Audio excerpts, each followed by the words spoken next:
RTV app వార్తల్ని క్షణాల్లో చదివే అవకాశం ఉంటుంది. ఒక న్యూస్ పేపర్, ఒక టెలివిజన్ ఛానల్ మీ చేతుల్లో ఎప్పుడూ ఉంటాయి.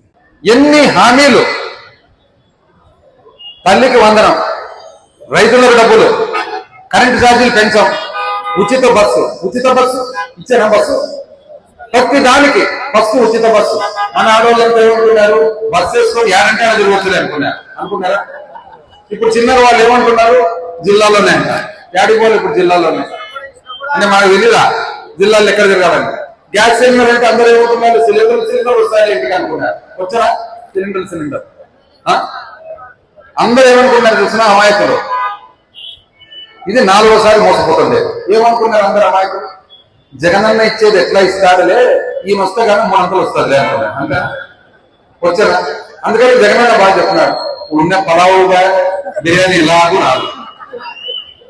ఇప్పటికైనా కానీ అందరూ కన్ను తెలుసుకొని, ఇంకొక ఆశ్చర్యకరమైన పరిస్థితి ఏం తెలుసిన నాయకులు, ఎక్కడికన్నా పోని ఎక్కువ కోపంగా ఎవరుంటారు తెలిసిన ప్రభుత్వం మీద. చూద్దాం, మనం కాదు తెలుగుదేశం వాళ్ళే. అవును, ఎందుకంటే మనం ఎట్లా ఆశలు లేవు, మనకు ఏం ఆశలు లేవు కాబట్టి అయింది పోయింది మన నైవత్సాలు చూసుకున్నాం. కానీ తెలుగుదేశం వాళ్ళు మాత్రం ఏమనుకున్నారంటే అసలు మొదటిగా మోసమే కదా అని చెప్పి ఎగబాధ పడిపోతున్నారు. 4 ఏళ్ళు ఉంటాయి ఇంకా ప్రభుత్వం. తెలుగుదేశం వాళ్ళు ఎవరన్నా ఇట్లా మొట్టి చూడు, ఇంకాడు వస్తుంది నాయన రాదు అంటారు వాళ్ళే. మనం కూడా ఈరోజు నిజం చెప్పాలంటే మన 5 సంవత్సరాల్లో తెలుగుదేశం వాళ్ళని చెప్పి ఎప్పుడన్నా వివక్ష చూపించినాం. నేను ఎవరు అడుగుతా ఉన్నా, ఏ తెలుగుదేశం వాళ్ళకన్నా అమ్మఒడి రాలేదా? తెలుగుదేశం వాళ్ళకి ఎవరికన్నా కానీ రైతు భరోసా రాలేదా? తెలుగుదేశం వాళ్ళకి ఎవరికైనా కానీ ఆసరా రాలేదా? తెలుగుదేశం వాళ్ళకి ఎవరికైనా కానీ చేయూత రాలేదా? తెలుగుదేశం వాళ్ళకి అందరికి కూడా ఇంటికి రోడ్డు రాలేదా? తెలుగుదేశం వాళ్ళందరికీ కూడా బడి కట్టి లేదా? తెలుగుదేశం వాళ్ళందరికీ కూడా ఆసుపత్రి కట్టి లేదా? తెలుగుదేశం వాళ్ళందరికీ కూడా బస్సు కట్టి లేదా? తెలుగుదేశం వాళ్ళందరూ కూడా ఇంటికాడికి నీళ్ళు లేదా? తెలుగుదేశం వాళ్ళ ఇంటికాడికి చెరువులకు నీళ్లు రాలేదా? ఎంత అన్యాయం అంటే! ఏ రోజన్నా వివక్ష చూపించినామా?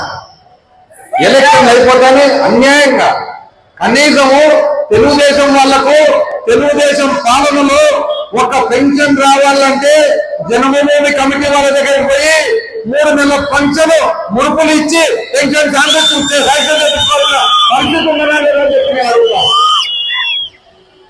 మన ప్రభుత్వంలో జగనన్న పాలనలో ఇంటికాడికి వచ్చి పెన్షన్ ఇచ్చిన మాట వాస్తవంగా కాదని అడుగుతా.